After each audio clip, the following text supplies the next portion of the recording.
to another edition of Survival Stuff with Indiana Jim, sponsored by Live Free USA at AmericanSurvivor.org. That's AmericanSurvivor.org. I am James C. Jones. I do live in Indiana, but Indiana Jones was taken, so I'm Indiana Jim.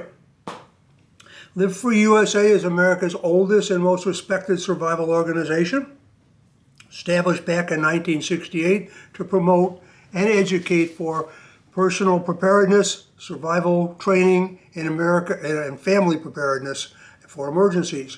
We are a nonprofit organization, a tax-deductible organization, supported just by membership payments and contributions. So, we'll talk a little bit about kits. I haven't done one of these in a little while. Summer's been pretty busy for Live Free USA and for me.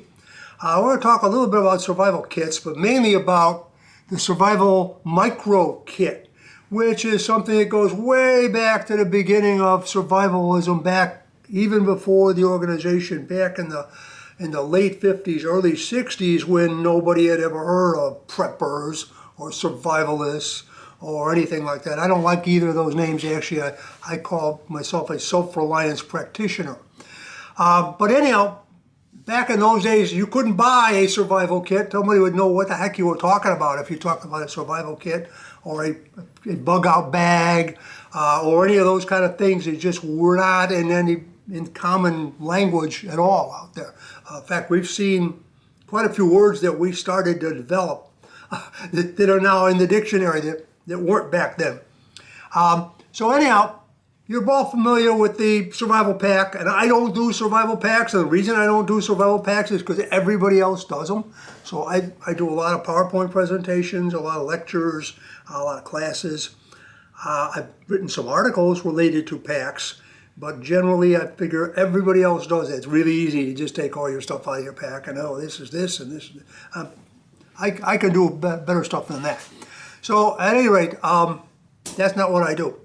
I do mostly philosophy and psychology and those kind of things related to survival. But nevertheless, we'll talk a little bit about kits. Compact survival kits.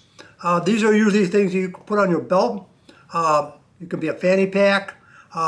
They can go in your glove compartment, your briefcase, your lunchbox. Usually contain basic items that are going to get you through a short-term problem. And that's a good thing to have. You need to have things with you at all times. Mini survival kits, which are basically pocket-sized collections of items you would like to have in an emergency, such as those little tiny flashlights. Yes, your cell phone will work, but much better to have, or your smartphone, excuse me. Smartphone will work for a flashlight for a while, but it's better to have a separate flashlight.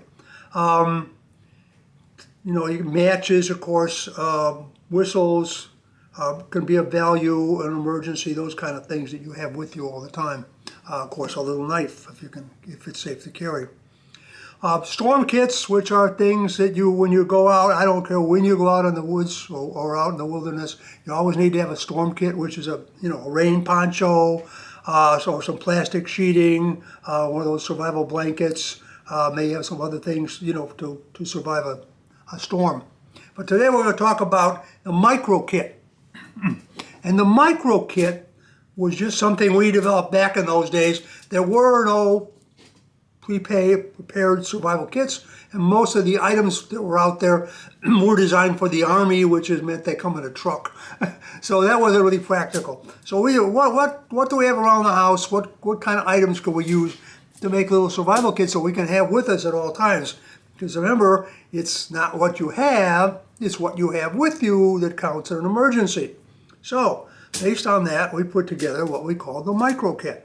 And we started out with a heavy-duty sheet of aluminum foil. Now, aluminum foil, in a survival situation, you should have some in almost every survival pack, heavy-duty aluminum foil. You can fold this into a box-like or a bowl-like container. You can actually use it to cover a wound. You can use it as a signaling reflector. You can use it to reflect the heat from a campfire. It has all kinds of important survival purposes. And in this case, it also serves as the container for our micro kit.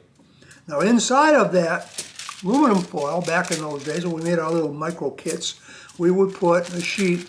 Oh, this one's about 4 by 6, but it could be bigger. This is wax paper. Now, some of you may go, what the heck is wax paper? Back in the old days when you didn't hear, there wasn't so much of the cling wrap. Wax paper was what everybody wrapped things in. And you can still get this stuff. It serves certain purposes in cooking and baking.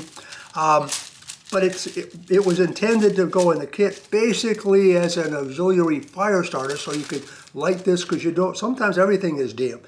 But if you can just start one small thing burning but creating a little heat, it can dry out the next thing and then the next thing and the next thing, and eventually you can get a decent fire. So this was basically tinder, the first stage of your fire, tinder, for your matches. Now back in the 50s and 60s, and the 70s too probably, everybody had matches. Half of the people smoked. You could walk in any restaurant or tavern or almost anything, grocery store, and there'd be packages of free matches on the counter. And we didn't have a lot of money either. So we would just take, and to lighten away, we take the cover off, but you didn't have to do that, but we took half of the matches out to make this. Remember, this is micro kit, so everything we could do to make it smaller and still serve was what we did. So we took the cover off the matches, and we took half the matches out because we figured we'd get along with half of that. And then of course you got to keep the striker. But this was what we had to start a fire. Now this gets wrapped in the wax paper inside the aluminum foil. Nowadays it might not be a bad idea to wrap it in a little cling wrap as well. But if you didn't, nowadays you can get these waterproof matches. And if you want to put some of those in there instead and wrap them up in cling wrap to make sure that they stay dry, because then they're waterproof. You still don't want them soaked and getting soggy in there, in case you do get wet. But then you're going to have to make sure you keep the striker in there too and keep it separate. But anyhow, this is what we did back in those days, and you can still do that with just a regular package of matches. A little harder to find nowadays than they were back then. So this takes care of a couple essentials, fire and even some bandaging material. Then we would put a couple of Band-Aids in there for emergency first aid, or just as tape. You could use that for anything else. We'd put a couple of painkillers in there. Back then it was mainly aspirin, of course Tylenol and all these other ones were around too. But basically just a couple of painkillers, because again, it's a micro kit. If you're in a bad situation, you probably may be hurt too. You may be hurting or have aches and pains or whatever. So painkillers, pretty nice thing to put in that micro kit. We also put in a few safety pins. We threw them in there. That would give us a capability of like tying up a shirt and making a sling, fixing clothing, helping put cloth together for something. We could also make fishing hooks out of these. All kinds of useful things to do with a few safety pins. You can put straight pins in there too. The only thing with straight pins is they're going to find their way out of the kit. So, and then we'd put in a few water purification tablets. These little water purification. You can get these at any of the sporting goods stores. These will purify water. They can also be crunched up and used to decontaminate wounds.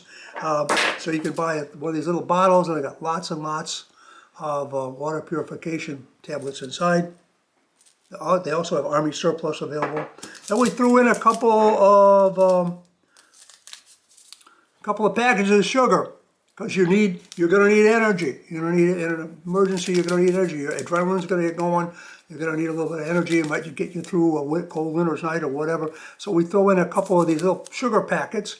You could also put in some candy or something like that. The only thing is, again, there goes your micro kit, because now it gets lumpy with the candy. So we threw in couple of packages of sugar.